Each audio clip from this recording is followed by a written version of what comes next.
Buenas tardes a todas y a todos. En esta tarde nos encontramos con la presencia del doctor Rolando Ignacio Toledo, presidente del Superior Tribunal de Justicia, el doctor Germán Oesman, rector de la Universidad Nacional del Chaco Austral, quien les habla, presidente del Colegio de Abogados de Presidencia Roque Sempegna, la segunda circunscripción judicial, la doctora Marta Inés Brugnoli, vicepresidenta del Colegio de Abogados de la segunda circunscripción, también con Gastón Navarro, presidente del Colegio de Abogados de General San Martín, el doctor Carlos Piñata, presidente del Colegio de Abogados de Villa Ángela, el doctor Oscar Troyan, presidente del Colegio de Abogados del Norte, agradeciendo especialmente la presencia del doctor Pugach, nuestro consejero representante en el Consejo de la Magistratura de los Abogados del Interior, al doctor Oscar Ezequiel Olivieri, expresidente del Consejo de la Magistratura y Jurado de Enjuiciamiento del Chaco, quien facilitó este encuentro, esta conferencia del doctor Rolando Ignacio Toledo, y especialmente agradecer a Rubén Duc y Milagros de la Fundación Formarte y la editorial Contexto, y no dejar de mencionar al doctor Benito, presidente del Colegio de Abogados de Charata, que no ha podido estar presente por problemas personales, y nos encontramos para hablar de un tema muy interesante, la digitalización del proceso contencioso administrativo chaqueño, en manos del doctor Toledo, un especialista en la materia, un doctor en Derecho Administrativo Iberoamericano, magíster en Derecho y Magistratura, quien es nuestro presidente del Superior Tribunal de Justicia de la provincia del Chaco, y quien ha tomado la posta de iniciar este ciclo de capacitación para las abogadas y los abogados del interior del Chaco, que estamos muy interesados en esta materia y que estamos por recibir la puesta en funcionamiento de la Sala Contenciosa Administrativa en la ciudad de Presidencia Roque Sempegna, con competencia en la mayoría de las circunscripciones del interior provincial. Según la información, tenemos 550 inscriptos, un récord para nosotros, al menos, los colegios de abogados del interior, y esperamos iniciar este camino de capacitación en la materia con la colaboración de Germán Oesman, que siempre está apoyando nuestras iniciativas, y no quiero quitar más el tiempo al orador. Doctor Toledo, agradecido desde el Colegio de Abogados de Sempegna, y me tomo el atrevimiento desde todos los colegios de abogados del interior, comprometiéndolo desde ya a que colabore con nuestra capacitación de la mano de la Universidad Nacional del Chaco Austral. Muchas gracias. Tiene la palabra doctor Toledo.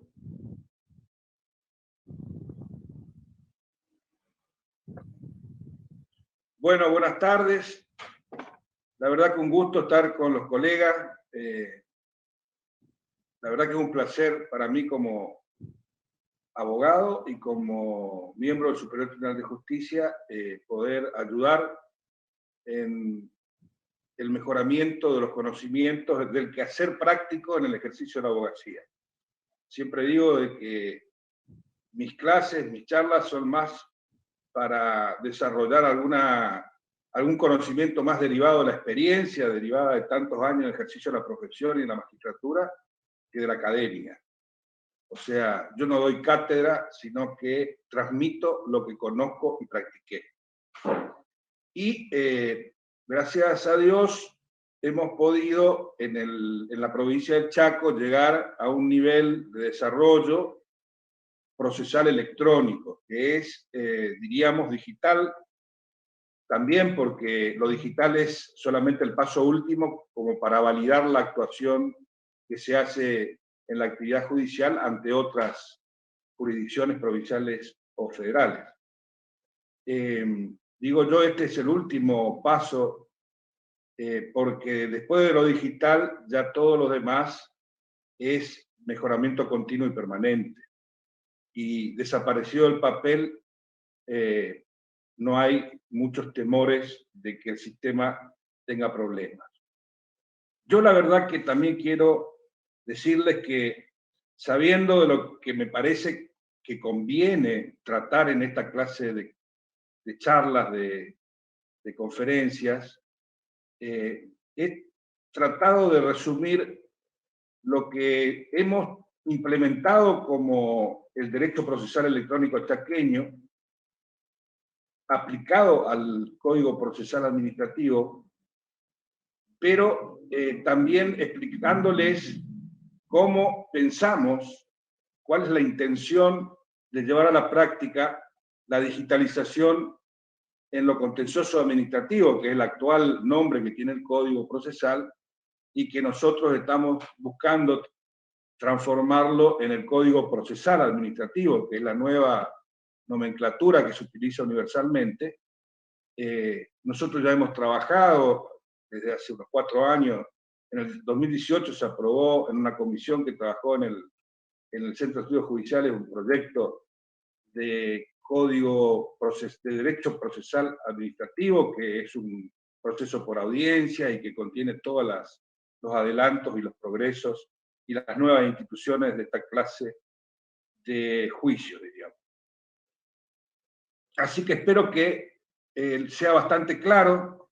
Yo no voy a hacer una clase como otras que he dado, en donde he hecho una referencia a la historia, a distintas instituciones universales, a lo comparado, sino que en esto voy a ser más práctico y experimental y tratar de decirles qué estamos haciendo en el Chaco en materia de derecho procesal electrónico digital y qué pensamos hacer cuando tengamos que aplicar esto en la materia del derecho procesal administrativo. También quiero enganchar esto porque me parece que es necesario, después de los agradecimientos, porque tengo que agradecer en realidad primero a Caíto Oliveri, que es el colega que dio el punto de partida para todo esto, con el interés en hacer una capacitación generalizada para todo el interior, y tuvo el apoyo de todos los colegios, primero el de su colegio y después de todos los colegios del interior, lo que pareciera que es la primera plataforma de arranque para que empiece toda una actividad mancomunada e integrada, que es lo que tiene que hacer la abogacía organizada. Así que me parece que, bueno, yo en lo que puedo apoyar, por supuesto, siempre estuve en eso. Nunca tuve disputas ni controversias en torno al ejercicio profesional y a los colegios, y menos del interior, que fueron los que me eligieron cuando empecé mi campaña para ser miembro del superior. Quiero engancharlo con una carrera que vamos a iniciar, ya lo hemos hablado con el decano de la Facultad de UNCAUS, de Derecho, mejor dicho, del rectorado de la UNCAUS, que nosotros tenemos ahí un instituto de Derecho Administrativo, que ya hemos hecho una diplomatura anual el año pasado, y ahora organizamos una diplomatura de 5 meses, de 5 módulos. El primer módulo va a ser contratación pública, el segundo módulo régimen disciplinario público, provincial y municipal, el tercer módulo sumarios administrativos, el cuarto módulo recursos administrativos y el último módulo derecho procesal administrativo.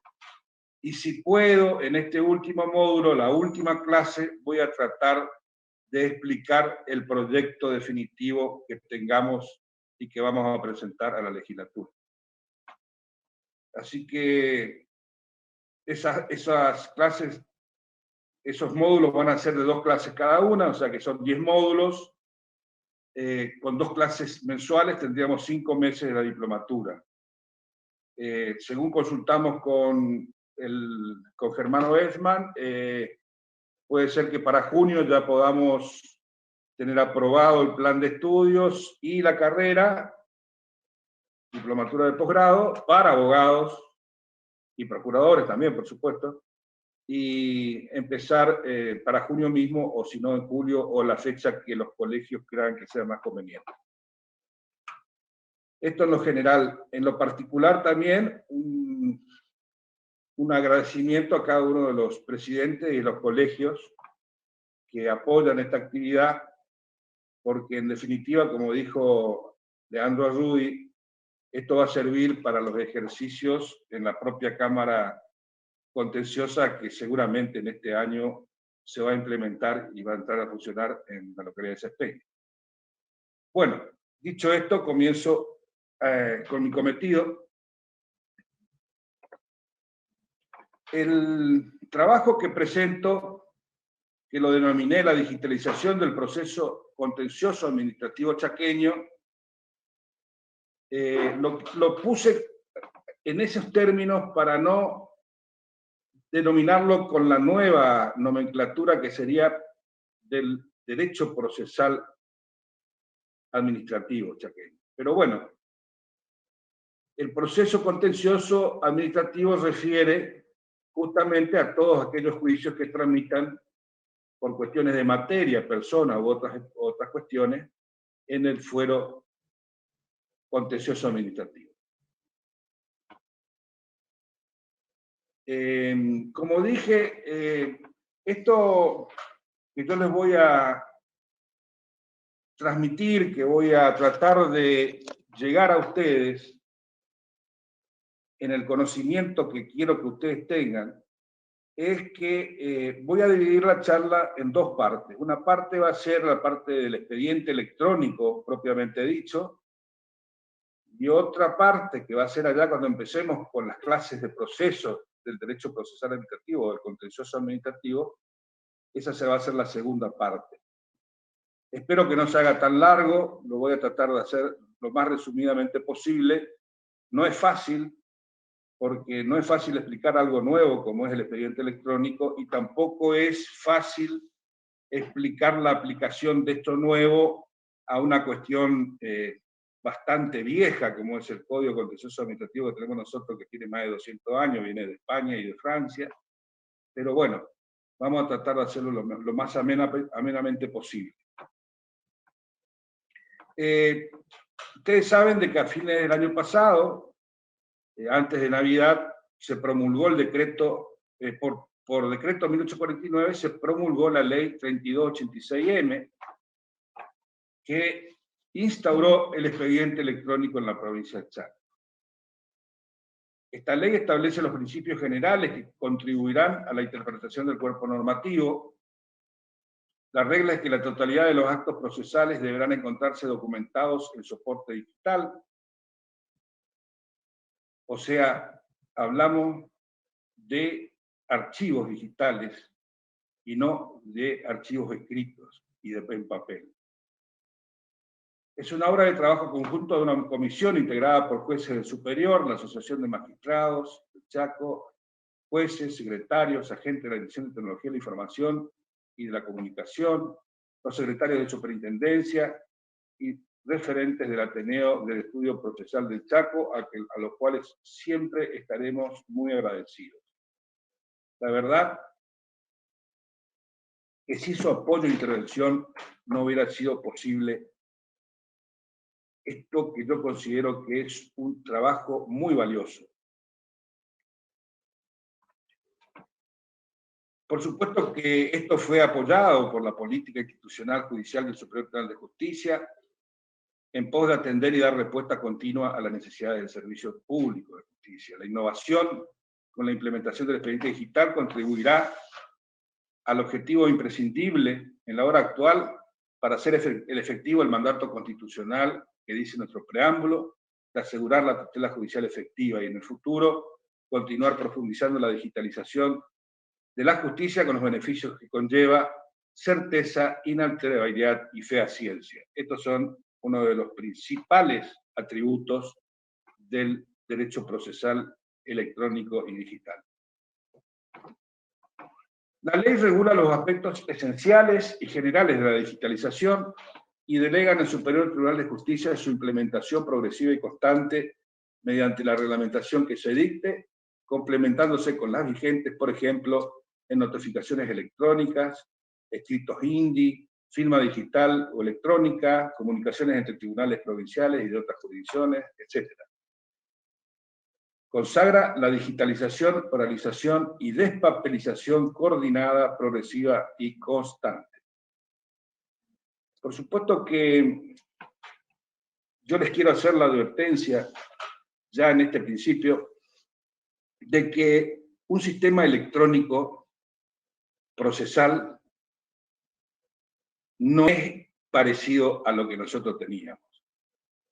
Difiere en muchas cosas y sobre todo en lo más principal de la formalidad estricta, de las normas inflexibles, de la falta de dinamismo, de los espacios no utilizados, de los espacios de tiempo y de lugar no utilizados.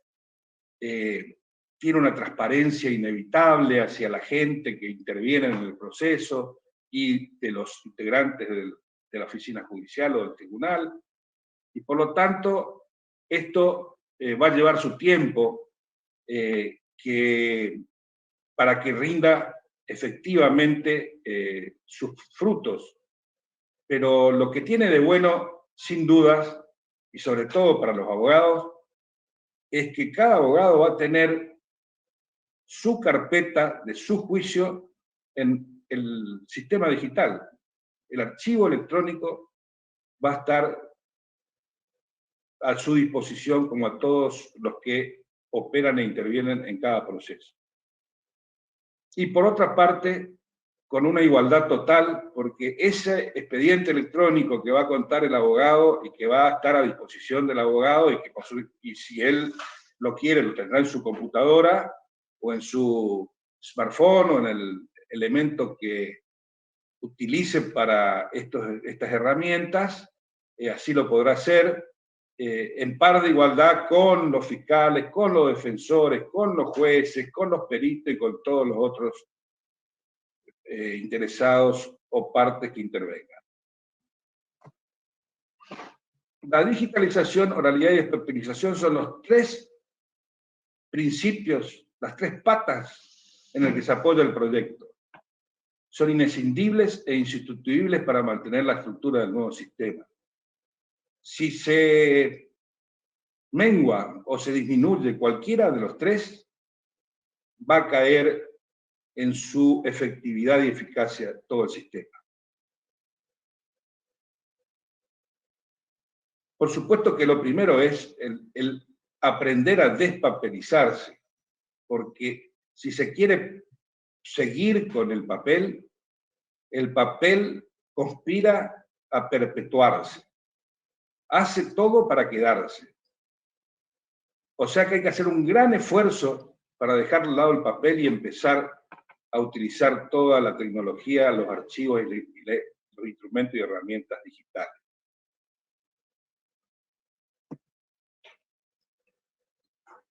La oralidad también es una cosa, mejor dicho, es un elemento, es una cualidad y es un atributo de todo proceso judicial que quisiera llegar a estándares superiores a los normales.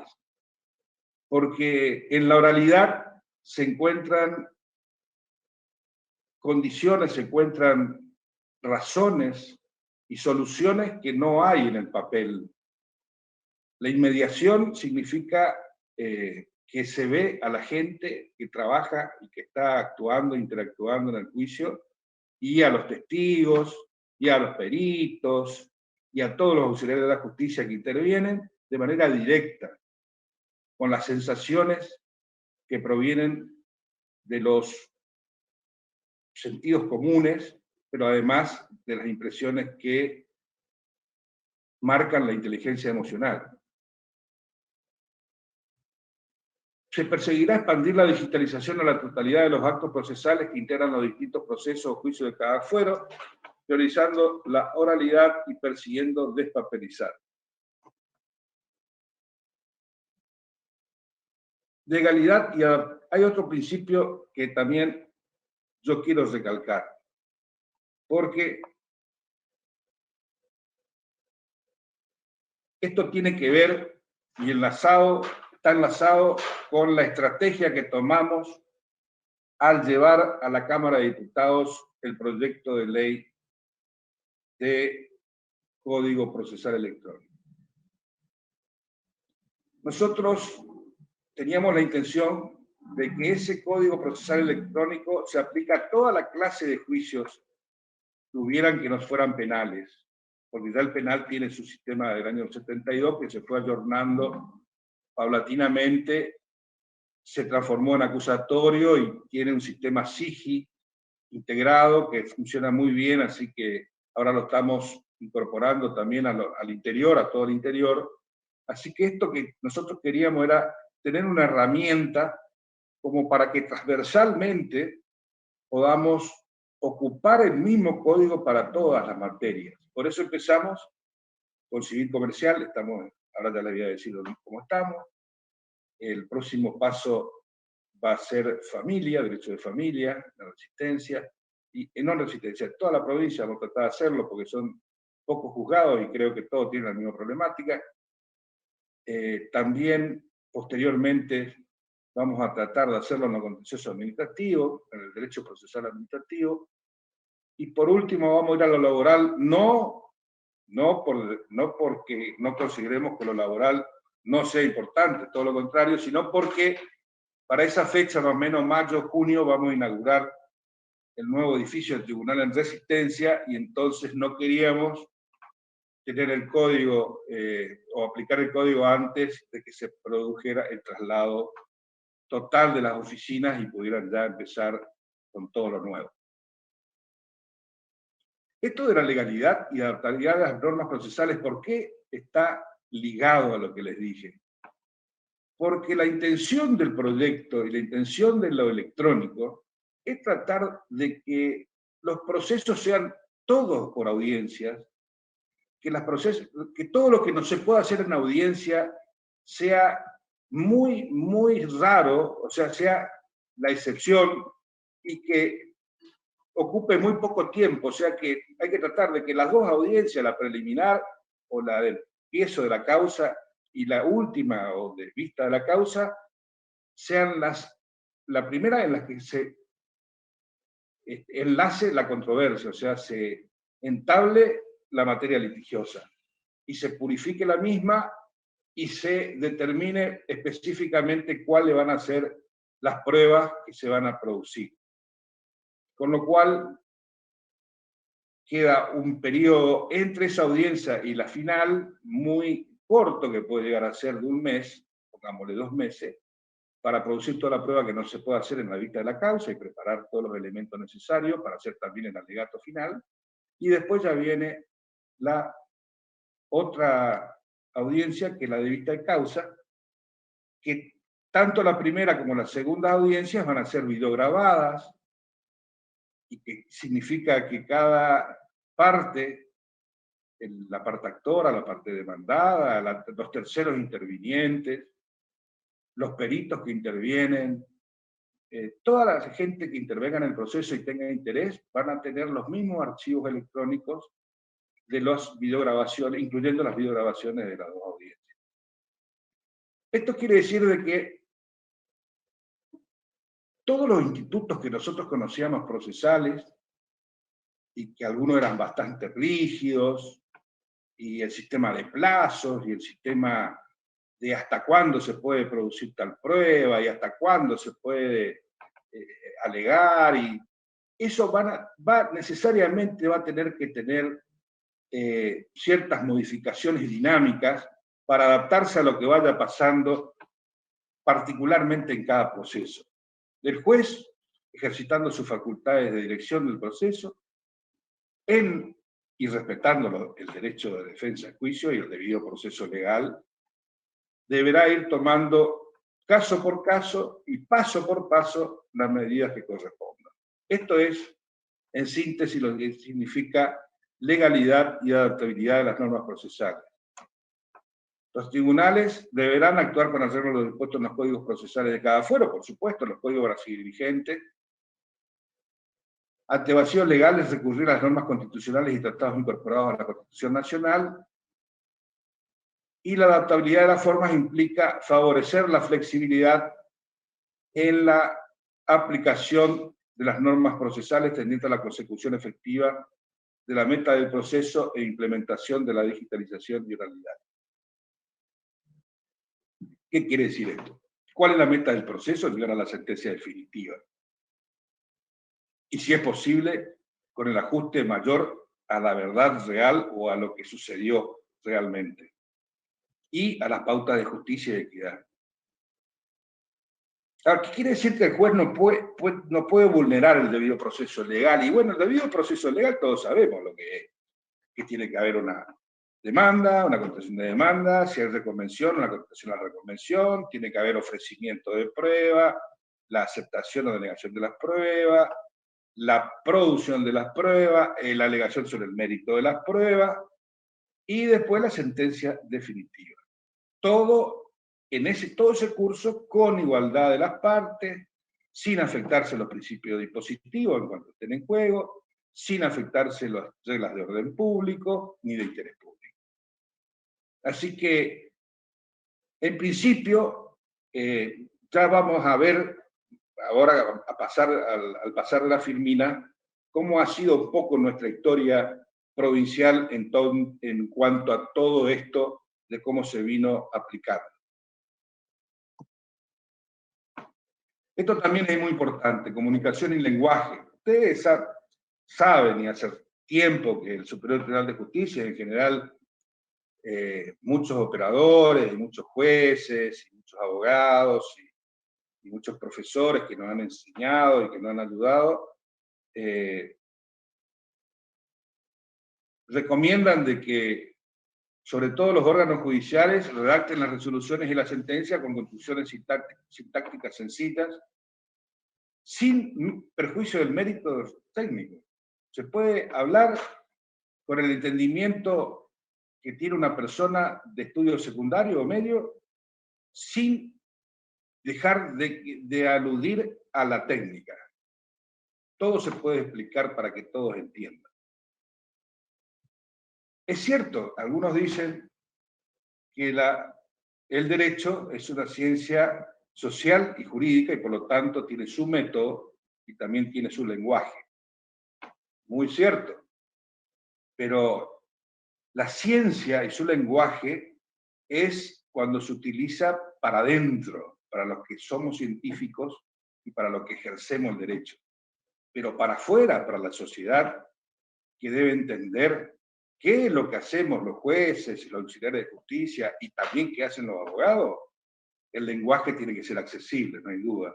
Y esto ya lo está diciendo la Corte Interamericana de Derechos Humanos, nuestra Corte Suprema de Justicia y la mayoría de los superiores tribunales de justicia de provincia de la Argentina. El servicio de justicia debe proveer a las partes los medios técnicos humanos necesarios para la plena comprensión de los actos, o sea que no solo tiene que ser una redacción entendible, amigable, sino que además se debe proveer institucionalmente a todos aquellos sectores que no tengan la posibilidad de utilizar o de comprender los actos en que intervengan. Y también está establecido que se adoptarán las medidas necesarias para reducir las dificultades de comunicación que afecten la comprensión del acto judicial en el que participa una persona en condición de vulnerabilidad.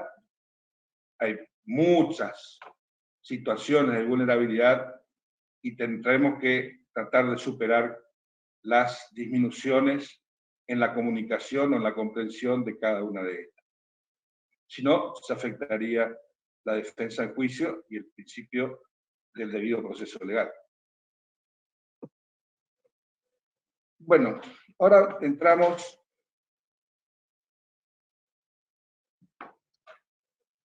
a lo que se llama un sistema integrado jurídico electrónico. Yo quiero decirles que integrado significa que reúne en un solo sistema otros ordenamientos, otros procedimientos que podrían existir independientemente, pero que se subsumen y se ordenan en una determinada manera para la obtención de una meta o finalidad. Esto quiero que se comprenda porque hay veces en que cuando hay que aplicar algunas partes del sistema, se contrapone algo particular con algo general o algo particular contra otro particular sin tener en cuenta cuál es la finalidad o la meta. Todo queda registrado, unificado y disponible para su consulta. La registración es automática, o sea, a partir de que se presenta el escrito, mejor dicho, no el escrito, sino la presentación, porque no es escrito, no es escriturario, la presentación ya está en las pantallas de todos aquellos que lo quieren ver. Incorpora las resoluciones en el día que salen y se firman, o sea que es imposible de que se trastoque, de que se falsifique, de que se postdate o antedata. No hay posibilidades porque los sistemas electrónicos, los sistemas digitales son infalibles en eso. Basta de que se haga una pericia y se determina fácilmente. Se incorpora a la agenda de audiencia y toda la actividad propia de la oficina y de las personas que intervienen, ya sea juez, secretarios, abogados, defensores, fiscales, peritos. Todos tienen su clave y pueden notificarse directamente del expediente. Esto es fundamental, porque es la agenda judicial, no es la agenda del abogado que comprende muchas cosas, sino que es la agenda del abogado, del juez, del perito, del defensor, del fiscal, etcétera, para ese juicio en la actividad que tienen interesada o comprometida. Y es la misma agenda para todos, o sea que todos están viendo en paridad, par y paso y simultáneamente qué está sucediendo en el proceso. Es una manera dinámica de ver el juicio y no una manera fotográfica. Implica nuevas rutinas de gestión que deberán tener en cuenta los jueces y jueces con asistencia técnica y recursos tecnológicos. Esto va a ser indispensable. Tenemos que hacer capacitaciones, no solo en gestión electrónica, sino además en utilización de los sistemas electrónicos y de todas las plataformas, porque existen múltiples y seguramente a futuro van a venir muchas más y mejores. Y ni hablar cuando esté el 5D, que dice que va a ser casi 10 veces más rápido y más eficaz que lo que tenemos ahora. Es un gran avance en cuanto a la posibilidad de que la información y la transparencia sean elementos primordiales. Y sí, porque la información surge de la simultaneidad y de que es todo online. O sea que lo que está sucediendo no le escapa a nadie. Y la transparencia en concordancia, porque no se puede esconder, no se puede ocultar, no se puede cambiar, no se puede modificar.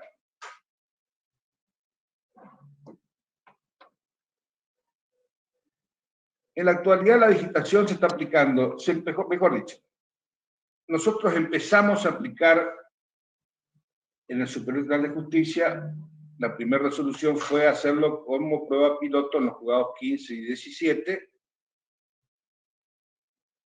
fundadamente en que no teníamos los recursos ni la tecnología para hacerlo en mayor escala. Pero ni bien pudimos hacer la incorporación y las licitaciones y todas las contrataciones para la adquisición de equipo y computadoras, y escáneres, impresoras, cámaras digitales, etcétera, ya se aplican todos los juzgados civiles y comerciales de Resistencia a partir del 8 de marzo del presente año.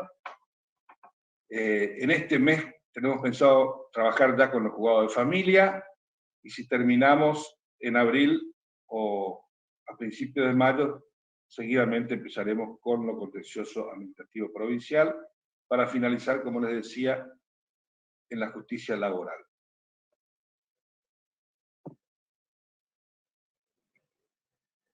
El Poder Judicial del Chaco trabaja de manera progresiva y constante en la implementación de herramientas informáticas para optimizar la presentación del servicio de justicia. Y acá tenemos los antecedentes que yo le hacía alusión. Podemos empezar con la incorporación de la oralidad y de las tecnologías de la información y de la comunicación en procesos judiciales. Fuimos una de las primeras, mejor dicho, la primera que consagró la medida autosatisfactiva en el Código Procesal Civil y Comercial. También fuimos uno de los primeros que incorporamos la audiencia preliminar como primer paso de audiencia, juicio por audiencia, hacia la inmediación y oralidad en el proceso civil.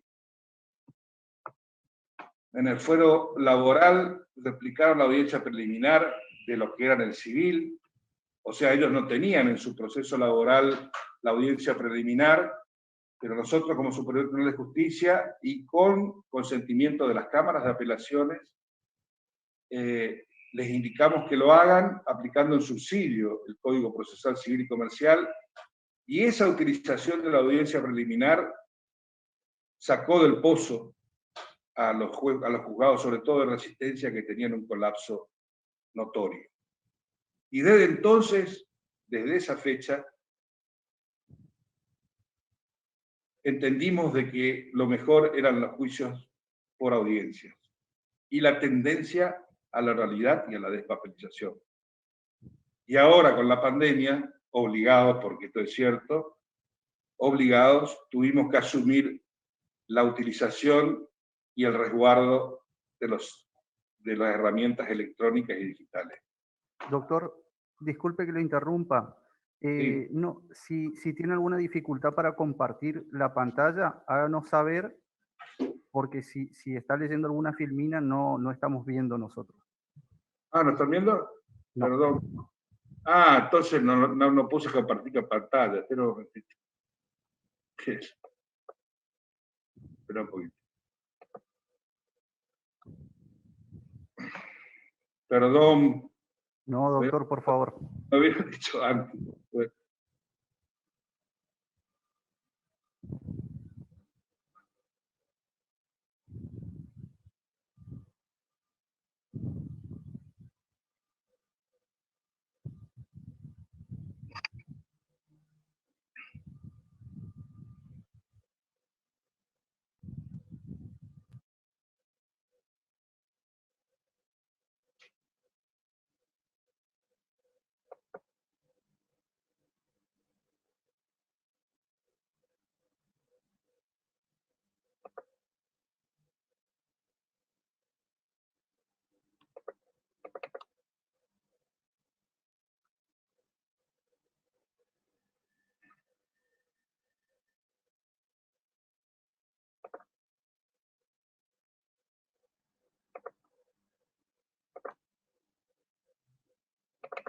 Ahí.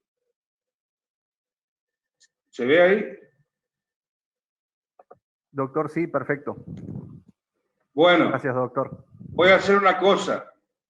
Antes de seguir hablando, les muestro las que no vieron, por lo menos para verlas, porque escucharlas la escucharon.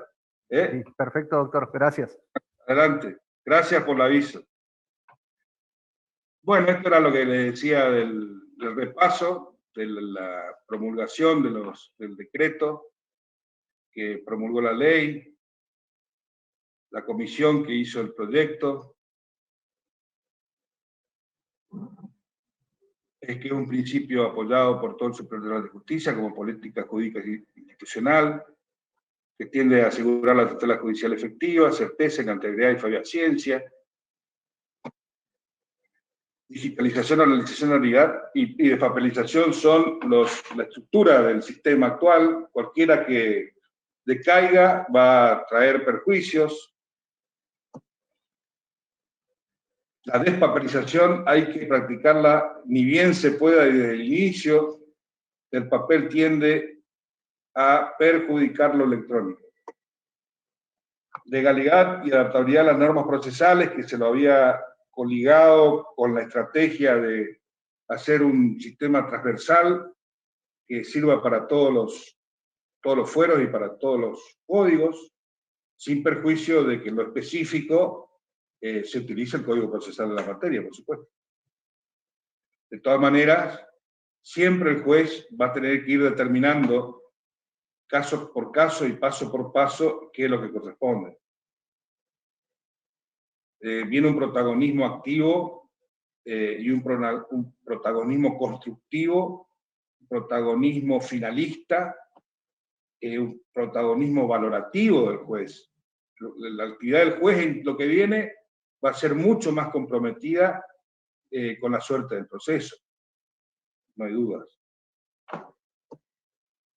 Comunicación y lenguaje, creo que se lo dije muy bien, no solo en la redacción de las resoluciones, sino también en el otorgamiento a los terceros y a los que utilizan el servicio público, como para que puedan comprender e inclusive superando las circunstancias de las personas en condiciones de vulnerabilidad. El sistema integrado IURE. Integrado quiere decir de que no son sistemas que se dividen por partes y que cada subsistema es independiente, no, todo lo contrario. Todo está integrado de una manera para que funcione en pos de la finalidad última, que es la sentencia definitiva del juicio y el resguardo de la justicia y la equidad. Bueno, lo que le expliqué de que ya estamos implementando en todos los juegos civiles y comerciales, pensamos pasar a los juegos de familia, en mayo a lo contencioso administrativo y después a lo laboral. Pensamos que a mediados de año podríamos tener el comienzo de la digitalización en funcionamiento en toda la provincia.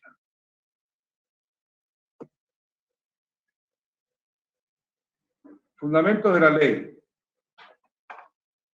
Por supuesto, como ya les dije, en la implementación de herramientas informáticas para optimizar la presentación del servicio de justicia, están esos antecedentes de la medida autosatisfactiva, la incorporación de la audiencia preliminar, lo que pasó en el foro laboral, sobre todo en Resistencia, en donde la audiencia preliminar fue un salvavidas para el problema que tenían de muchos juicios sin poder dictar sentencias.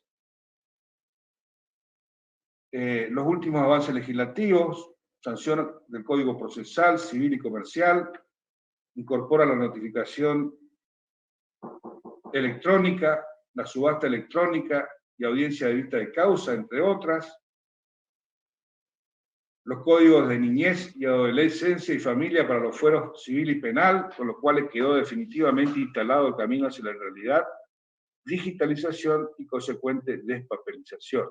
Estos son todos hitos muy relevantes, porque en definitiva, esto no es que se impone de la noche a la mañana o intempestivamente surge un proceso o una determinada nueva manera de actuar, sino que lo hemos hecho exitosamente, por así decirlo, a través de la oralidad, a través de los sistemas de audiencias, de juicios por audiencias, de la gran colaboración y ejercicio de la función jurisdiccional de todos los jueces, de los secretarios y de los operadores judiciales. Así que yo creo que estamos en condiciones de poder pasar a la utilización y a la demostración de una justicia efectiva y eficiente con el derecho electrónico.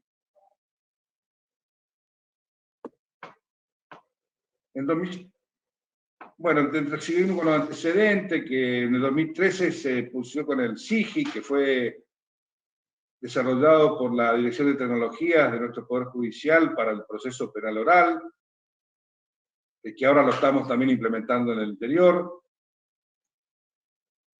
Un momentito, por favor.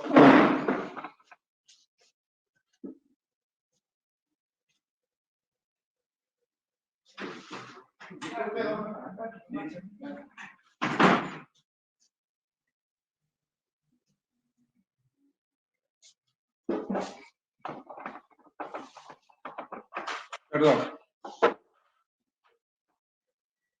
Bueno, también tuvimos la habilitación del sistema INDI para ingresos de escritos judiciales, sistema de control de trámites y notificaciones electrónicas en todos los fueros. Bueno, yo quiero recordar de que el sistema INDI nació porque algunos colegas del interior, abogados del interior, reclamaban, y creo que con razón, de que no podía ser de que para seguir el curso de los procesos tuvieran que viajar a Resistencia para presentar un escrito.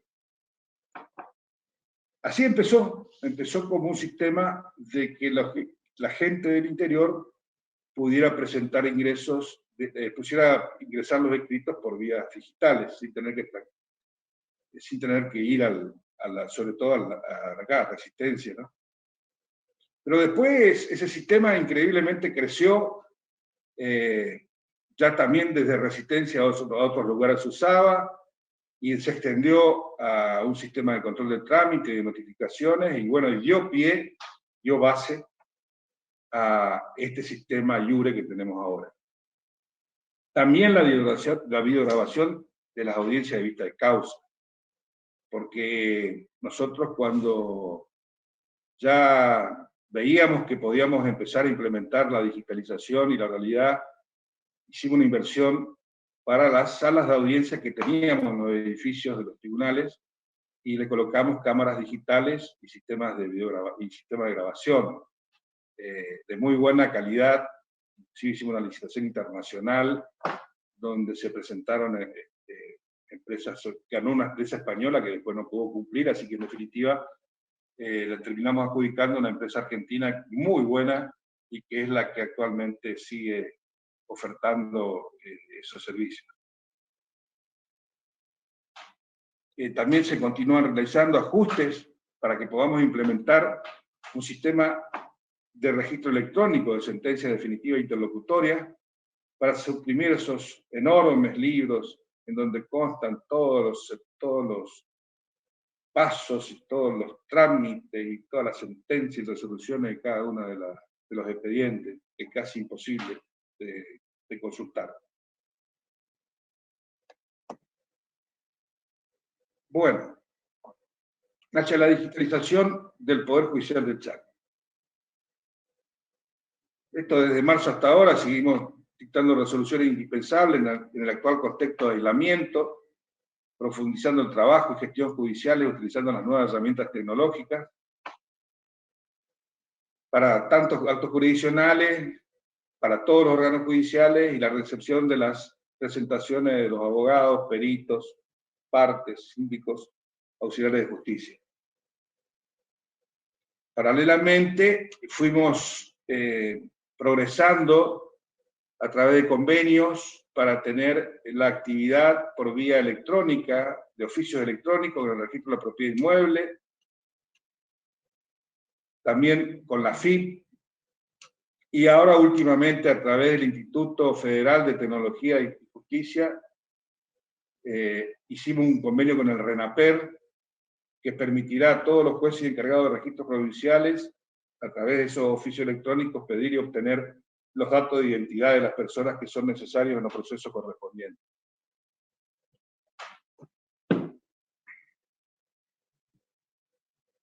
También hicimos el protocolo para la aplicación de las nuevas tecnologías a las comunicaciones judiciales, para Chaco y Corrientes, por supuesto, como una ejecución específica de la ley de 22.172.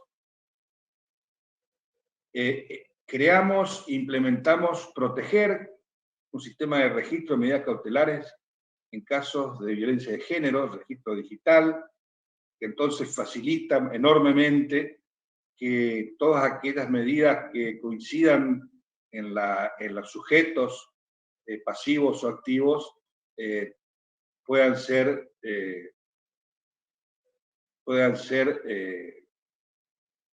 subsumidas en un mismo juzgado. O sea, que no hayan distintos jueces dictando resoluciones sobre los mismos casos. Sistema de la Dirección General de Administración, gestión de boletas de tasas y multas, calculadora de tasas, administración y gestión de certificado de deuda. El avance hacia la definitiva implementación del expediente íntegramente electrónico, la organización y la despapelización de los procesos civiles y comerciales con vista de que se ha extendido, primero por vía de aplicación analógica o subsidiaria del Código Procesal y Civil y Comercial, a los procesos laborales y contencioso administrativo y a los de niñez, adolescencia y familia.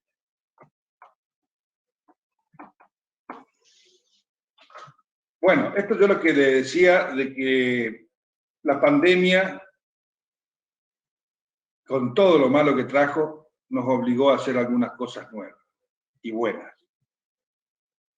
Y es la utilización de todas las plataformas de trabajo, de teletrabajo y de trabajo remoto, y de las herramientas de audiencias virtuales, a través de la plataforma de videoconferencias, Skype, WhatsApp, Duo, Cisco Webex, Zoom. Se realizaron, en contexto de pandemia, reuniones virtuales de los jueces del superior para la firma de acuerdos, juramentos virtuales de magistrados y funcionarios del Poder Judicial, de abogados del foro. Acá hay un pequeño tablero gráfico donde, bueno, computaron en estadística las reuniones que yo tuve en febrero, total 28 reuniones, 1.043 minutos en febrero, y en marzo 29 reuniones y un total de minutos de 865 minutos.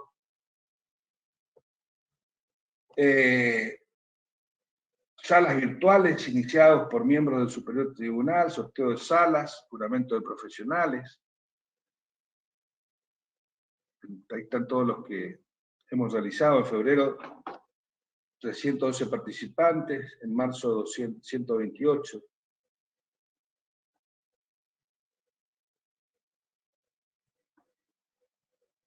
Desde abril del 20 a la fecha se han realizado 289 instancias de capacitación, investigación, extensien, reuniones interpoderes, fluctuando cada una de ellas de 1,5 a 3 horas. Y bueno, en el Centro de Estudios Judiciales hicieron una plataforma psicoweb que se utilizó últimamente, que es la que permite una mayor rapidez en las reuniones virtuales y un mayor cómputo de todo. Sacaron más o menos estos resultados: reuniones organizadas, 36 reuniones, 3 reuniones por semana, participantes por reunión 26, en las reuniones grandes 152 participantes, actas de reunión 2.797, minutos por reunión 78. Esto fue el trabajo en causas ingresadas, sentencias definitivas, autos interlocutorios, Superior Tribunal de Justicia. La sala primera tuvo 248 causas ingresadas, 116 definitivas, sentencias, y 179 interlocutorias. La Cámara de Operaciones del Fuero Civil y Comercial y Laboral y Familia, 2.279 causas, 1.022 sentencias definitivas y 1.665 interlocutorios, y así está, circunscripción por circunscripción. Sáenz Peña, 1.499 causas ingresadas, 690 sentencias definitivas, 1.093 autointerlocutorios. La segunda circunscripción, 405 causas, 138 sentencias definitivas, 279.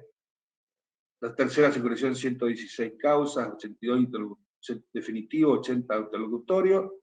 La cuarta circunscripción, 172 causas, 86 definitivos, 140 interlocutorios. Y la sexta circunscripción, 87 causas, sentencias definitivas 25, interlocutorios 71 en el año 2020. Causas ingresadas, resueltas, audiencias celebradas en el Fuero Civil y Comercial, en el Fuero Laboral y en el Fuero de Niñez. Como ustedes verán, y las audiencias realizadas, que los números son importantes.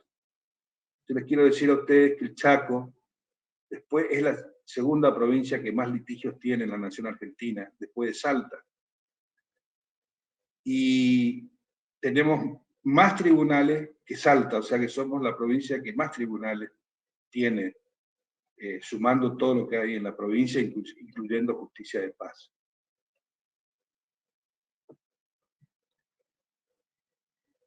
Están ahí las causas ingresadas en el contexto de pandemia en el Foro Contencioso Administrativo, en el año 2020, 449 ingresadas, 426 sentencias definitivas y 988 autos interlocutorios. Bueno, hasta acá llegó la primera parte. Ahora empezamos con lo más pesado, por así decirlo.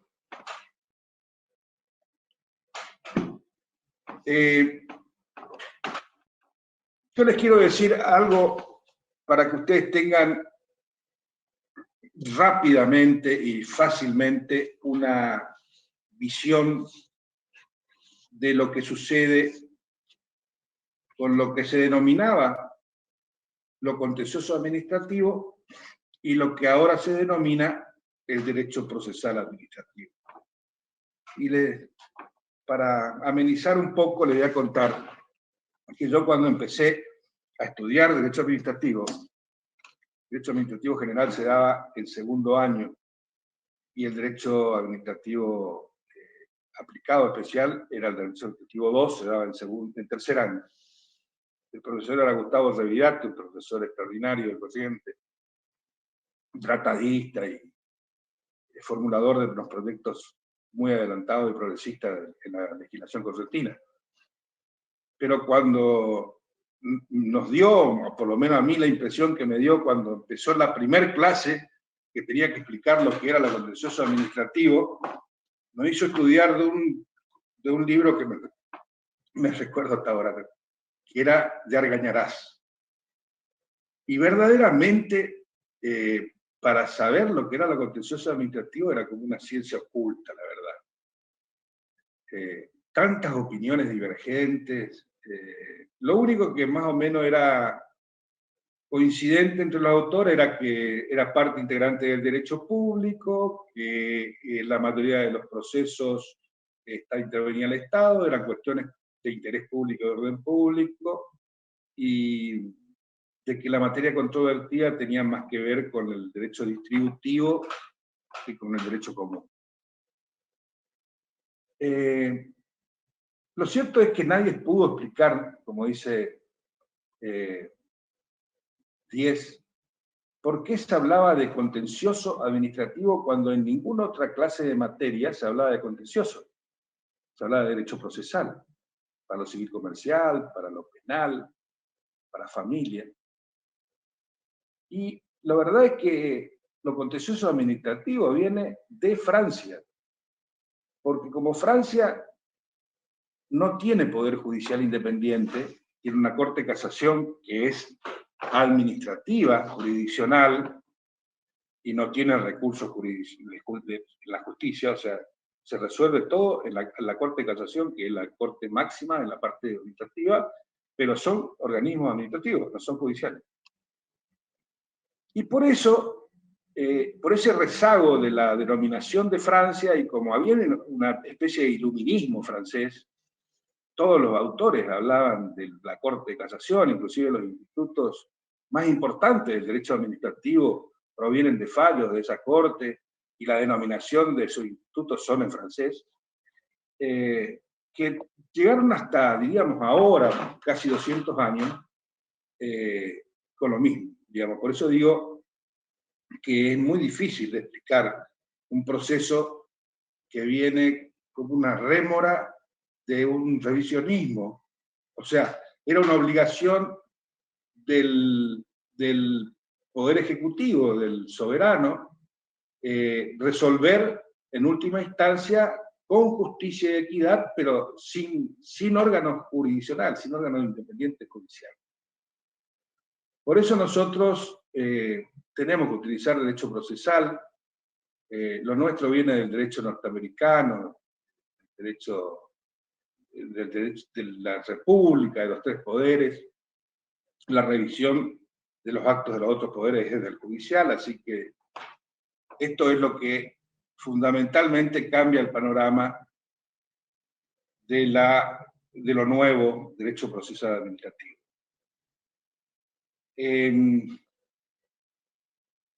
Por eso lo que yo les voy a exponer ahora se compadece con la legislación actual de lo contencioso administrativo, pero no tiene mucho que ver con lo nuevo que hemos proyectado, porque lo que estamos proyectando, después yo ya les dije que en la última clase voy a tratar de exponerlo lo más extensamente posible, es un nuevo derecho procesal administrativo. Un derecho procesal de pretensiones, de ejercicio de los derechos como son en todos los otros procesos, con los pasos parecidos a los otros procesos, con una humanización del proceso, donde el Estado esté en la misma igualdad de condiciones que el particular, que se prevean las mismas medidas preventivas y las mismas medidas sancionatorias que en los otros derechos procesales, que también este código electrónico transversalmente lo pueda alcanzar y sea fácil de aplicar, que la oralidad, porque hay algunos que por ahí dicen de que no es posible la oralidad en los procesos administrativos, donde siempre todo fue escrito. La verdad, cuando yo escucho eso, digo, porque siempre se haya hecho de una manera, se justifica seguir así. Y lo que hacemos derecho administrativo, sabemos de que la tardanza, el costo, la falta de transparencia, no porque ocurran cuestiones malas, sino porque el mismo proceso es un proceso que no otorga lucidez, no otorga manera de igualar las partes. Así que yo creo de que, en definitiva, todas las pautas que estamos proyectando y estamos tratando de implementar en el nuevo código va a ser muy bueno. Tenemos también la ventaja comparativa de que en Corrientes, en noviembre del año pasado, se presentó también un nuevo proyecto de código procesal administrativo, con algunas cuestiones que me parece que hay que incorporar, con un sistema, por ejemplo, de un proceso acelerado, rápido.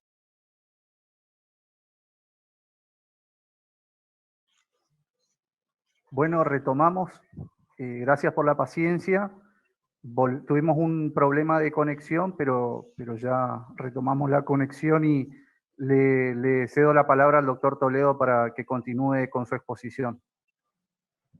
Bueno, muchas gracias y perdón por la demora. La verdad que la primera vez que me pasa algo raro sucedió. Lo que pasa es que parece que hay cortes de electricidad, así que uno no nota que la tensión y eso en la computadora lo desarticula totalmente. Bueno, les decía de que yo comencé por las acciones de ilegitimidad y de lesividad porque son las dos acciones que tramitan por el mismo proceso. La acción de ilegitimidad es un proceso sumario que tiene por objeto la declaración de legitimidad del acto administrativo. En realidad es la declaración de ilegalidad, no de ilegitimidad, por vicios de incompetencia, forma y violación de la ley. Acceden al control judicial las partes, invocando un interés legítimo, personal, directo y concurrente. No debe ser exclusivo ni patrimonial. El control del acto debe ser respecto a su ajuste con la ley. La acción es declarativa de nulidad o no del acto impugnado y no tiene otra alcance. Se deduce contra resoluciones ejecutorias que, aunque pueden ser generales, pueden ser también, por supuesto, particulares o específicas, afectaren con vicios de ilegalidad o ilegitimidad. La acción de lesividad, que es una acción que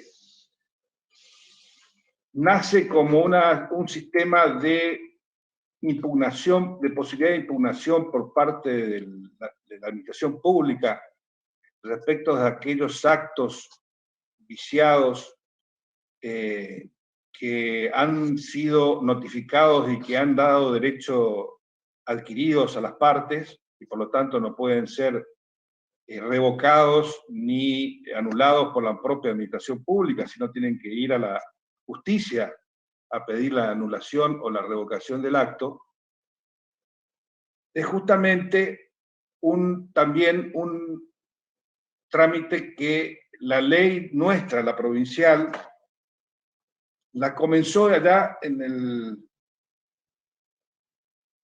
la modificación de la ley de la 4044 con la ley 5759 en el artículo 129, que hablaba de todos aquellos casos, porque ustedes no sé si se acuerdan, habían casos de que se decía que había corrupción en cuanto a las jubilaciones que se habían otorgado que no tenían correlación ni correspondencia con los aportes jubilatorios que se habían dado, y que también por ahí había montos exorbitantes que no se correspondían con los sueldos bases de la jubilación.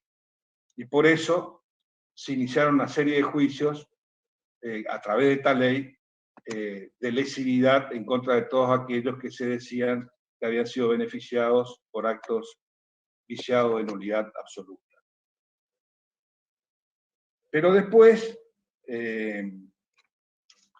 también en la ley como modificatoria de la ley de procedimiento administrativo, también se prevé la lesividad en el artículo 129 de la ley 1140, y justamente ahora, en los últimos momentos, en los últimos tiempos, fue utilizada mucho por el Instituto de Previsión Social, el Instituto de Vivienda, perdón, el Instituto de Colonización, hicieron una serie de reclamos con respecto a gente que había vendido a terceros viviendas con fondos públicos y que tienen un régimen especial, y también de algunas tierras fiscales que se decían que habían sido vendidas violentando los principios de la adjudicación. Esos son los casos más emblemáticos que tuvimos en el Superior Tribunal de Justicia a través de esta acción de lesividad. Es una acción de una superioridad bastante grande, donde la prueba es documental y pericial, porque casi no hay posibilidad de ser testimonial ni de otro tipo, o de inspecciones oculares, y después se dicta la sentencia. Y después está la de plena jurisdicción, que es diríamos, la que en el sistema francés originario era la demanda ordinaria, como era la demanda antes en el proceso civil y comercial nuestra, la demanda contenciosa, que era una demanda ordinaria. Ahora ya no tenemos más en el procesal comercial, civil y comercial, tenemos solamente el sumario, sumarísimo y otro urgente.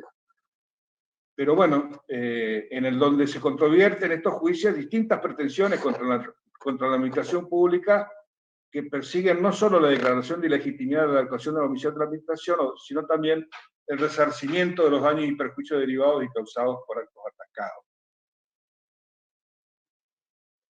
Es una acción contra un acto administrativo, reglamento, contrato legítimo o ilegítimo que afecte derechos subjetivos del particular y que cause un daño patrimonial. Su objeto principal es anular el acto, si es posible restablecer el derecho conculcado o la situación originaria, y puede tener también condena de reparación del daño patrimonial cuando se den las condiciones, sobre todo de demostración del nexo causal y la prueba objetiva del daño.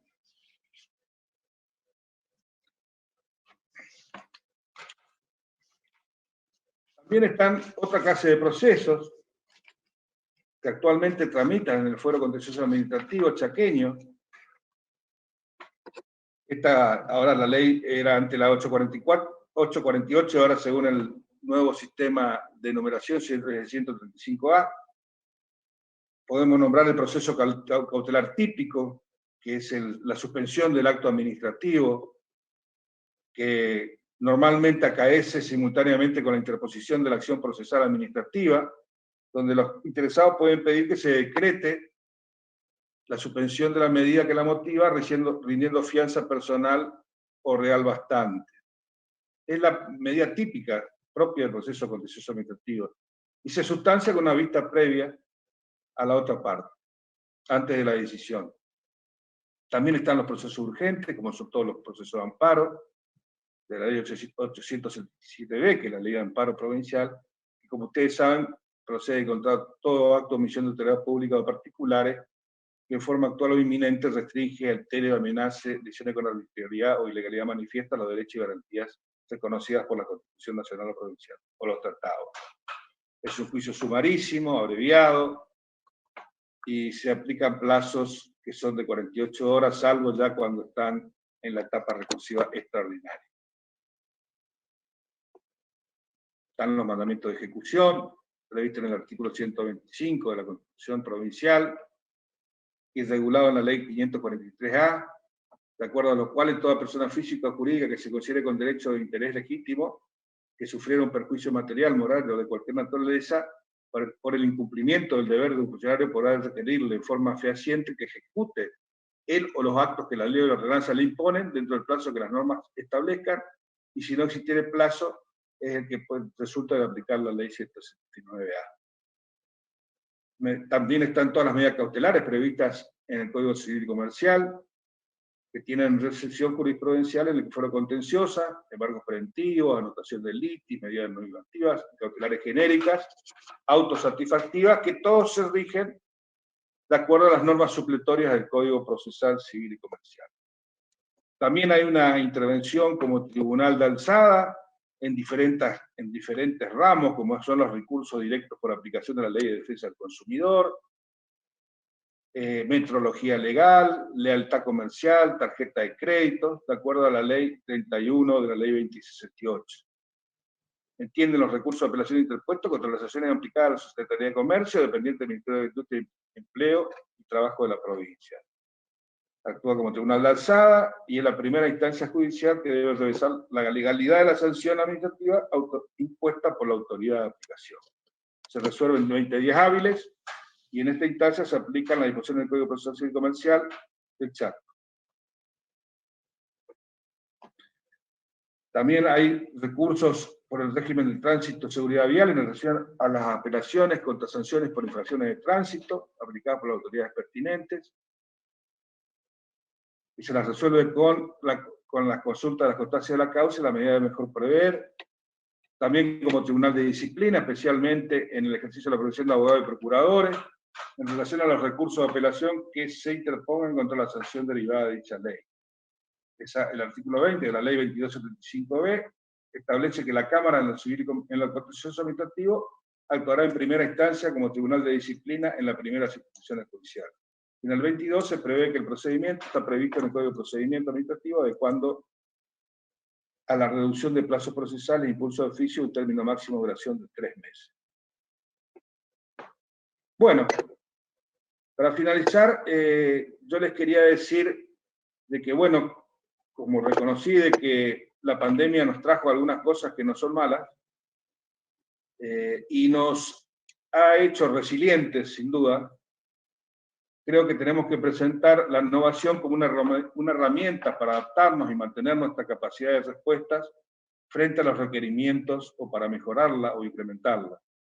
La crisis del COVID-19 puede ser tomada de esta manera como una oportunidad para repensar y acelerar ciertos procesos y adaptaciones, como es esta clase de nuevo código electrónico procesal. Tomar esta crisis como una nueva oportunidad tendría que ser nuestra decisión. Muchas gracias.